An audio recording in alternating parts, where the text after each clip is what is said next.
Hi guys, and welcome to Cooking with Fat Julie, French Chef Edition, where I attempt to make some recipes from my French chef training manuals. Today I'm going to try, for the very first time, to make caramel and to use that caramel to decorate a cake. I have no idea if it's going to turn out or if I'm just going to make a hot, sticky mess. So, check out this video and we'll see what happens. Okay, so in my pot, I have added my sugar, my honey, and my water. Now the honey is there because when you make caramel, it soaks up the moisture in the air and it's going to ruin the caramel because it's just going to take in the extra water that we don't want. So that's why we put in the honey. If you don't have any honey, you can use liquid glucose. So I'm going to put all that in there and I'm going to gently heat it up without touching it. I don't want to touch it with a spoon or any kind of implement because otherwise it's going to crystallize. So it's in there, it's gently heating up, and I want to give that time to all melt, for the sugar crystals to disappear, and for it to come to a very, very light boil. And once that starts to happen, I will show you what that looks like. Okay, so as you can see, I'm still waiting for this to melt. I have not touched it with a spoon or anything. Once this comes to a gentle simmer, I'm going to turn my heat up to maximum. I want it to boil, and I know it's done when it comes to a nice dark caramel color. Now, if you have anything that starts sticking around the sides, you can always use a wet pastry brush to kind of tap the sides with a little bit of water to get those sugar crystals to go down in there. The other thing that's really important is that I have a sink with cold water in it. So once my caramel is boiled and is done, I am going to quickly plunge the bottom of my pan into the cold water, and that's going to stop it from cooking. Now, as you can see, it is simmering a little bit, but all the sugar has not melted yet.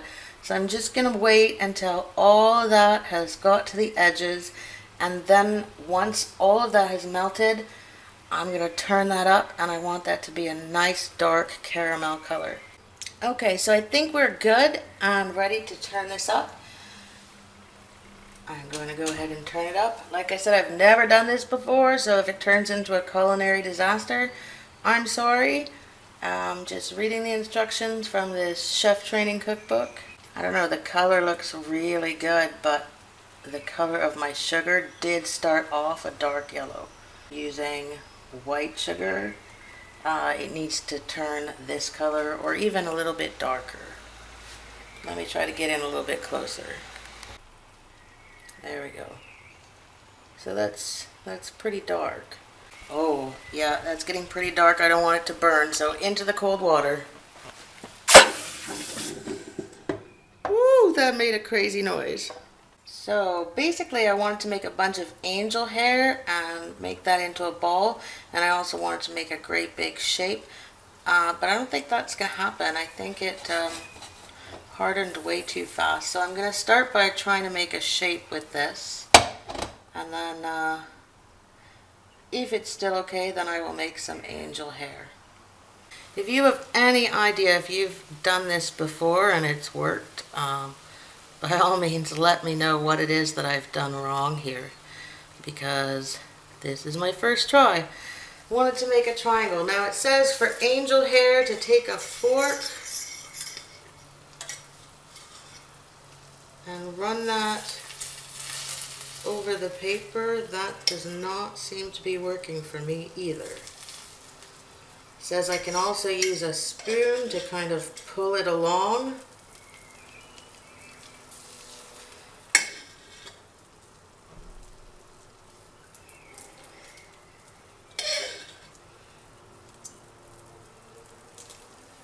It looks really, really dark, so I think I've cooked it too much. I don't think it has anything to do with the sugar that I used.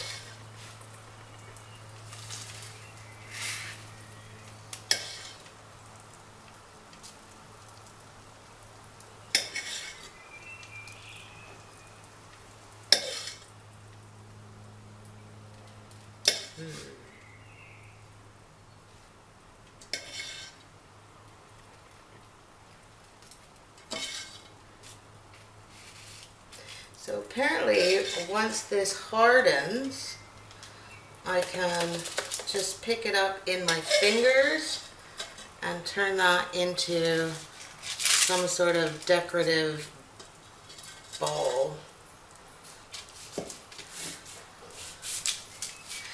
If it works out, I will definitely show you what that looks like. Right now, it looks like a giant mess. But hey, you've got to try everything once. Okay, so it's only been long enough for me to use some super hot water to clean the caramel off the pan. And it turns out that probably what they should have told me in the book was that if I wanted to make the angel hair, I had to curl that into a ball while it was still warm and pliable. But mine was super hot, and I need to figure out exactly how to do the steps. Anyway, that's cool because these little things can be stacked on each other in a kind of firewood fashion to make some sort of weird decoration. And my shape seems to have turned out fine, so I'm going to stick that in the cake kind of at an angle. Here is my cheesecake with my chocolate topping, and I'm just going to try to put my shapes into it.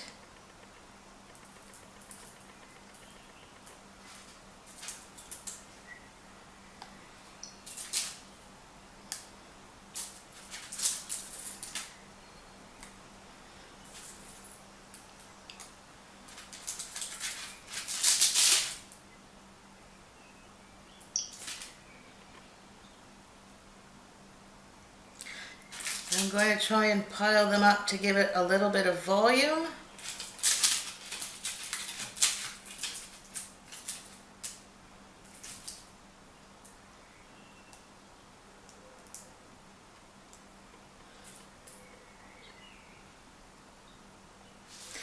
And then back into the fridge until we serve it. And that's it. So this is my beautiful cheesecake with my ganache topping and my sugar decorations. I hope you enjoyed it. Have fun. Leave me comments below, maybe some tips, and